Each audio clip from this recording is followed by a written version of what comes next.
solidarity. We plan to do this, and we would do this for any people who are fighting against American imperialism. You want to get to... I've heard several comments from people that was talking about with the people, for the people, and by the people.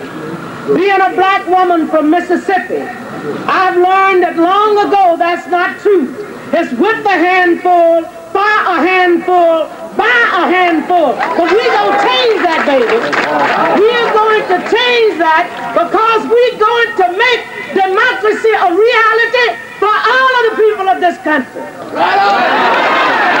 And I say that that is a great need now for a radical reordering of priorities in America, and that is a great need for a revolution of values.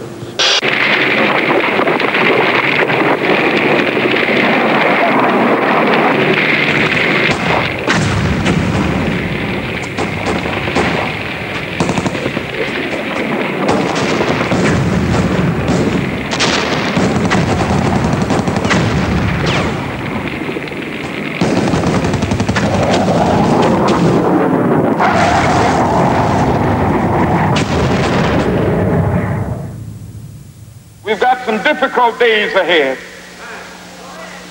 but it really doesn't matter with me now because I've been to the mountaintop. I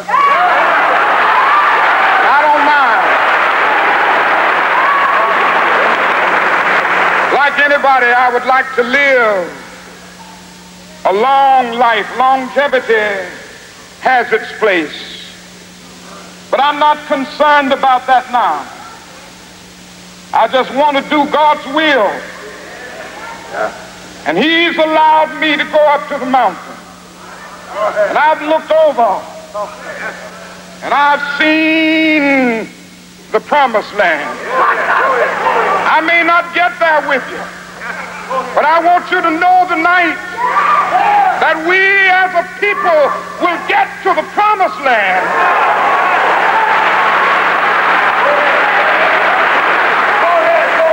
So I'm happy tonight. I'm not worried about anything. I'm not fearing any man. Mine eyes have seen the glory of the coming of the Lord.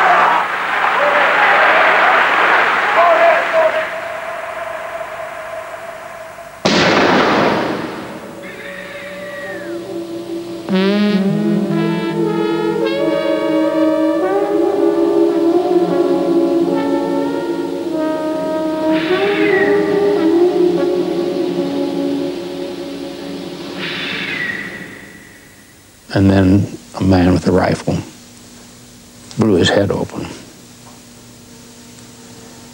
And from the apartments and the ghettos and slums of America, and all the places he'd been, you can put it on a map, and the places that Dr. King had been is where they came out in rage and bitterness that this could happen to this non-violent prophet of social change, committed, driven to create social change, to achieve social justice for all the people in the society and in the world.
if they went, if they thought black men should be killed. I was just driving into Marlon Brando's house up in Beverly Hills.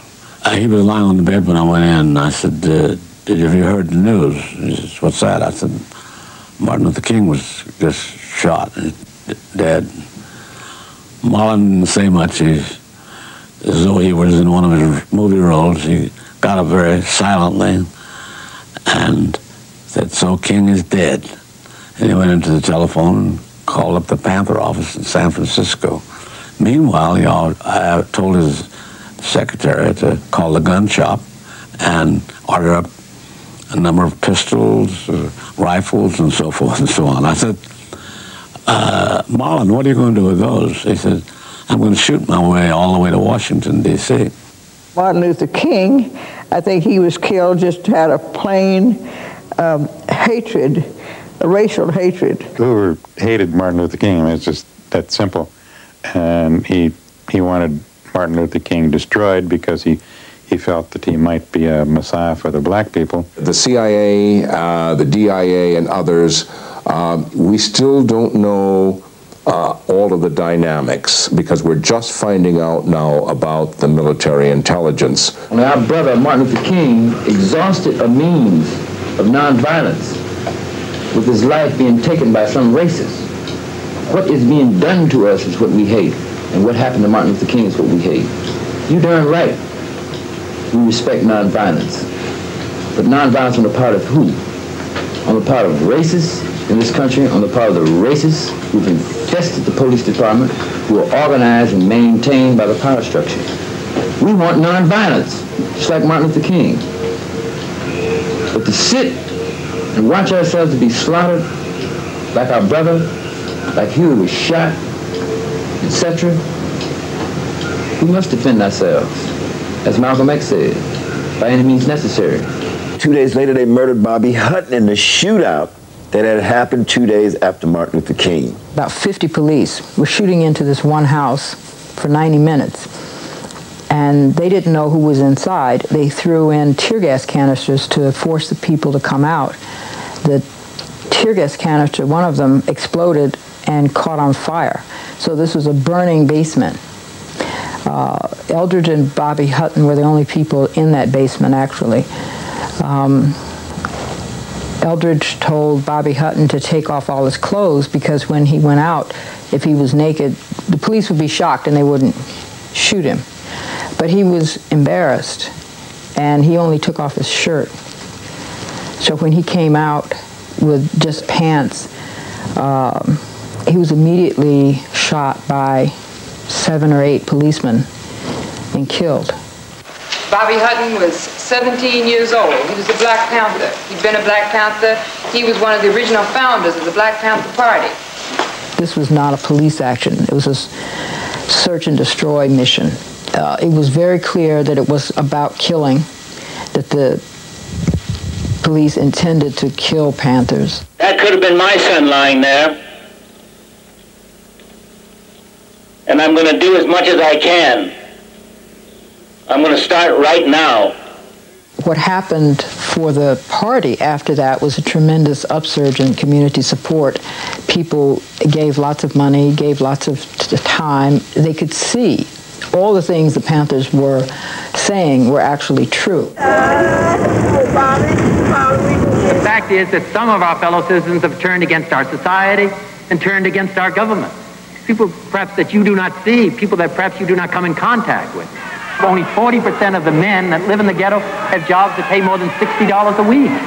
How can you support a family? How can you bring up children in dignity? Robert Kennedy is the only man on the current political structure that can do the job that we need done. Is there a second choice? There is no second choice as far as we're concerned. Now let's go on to Chicago and let's win there.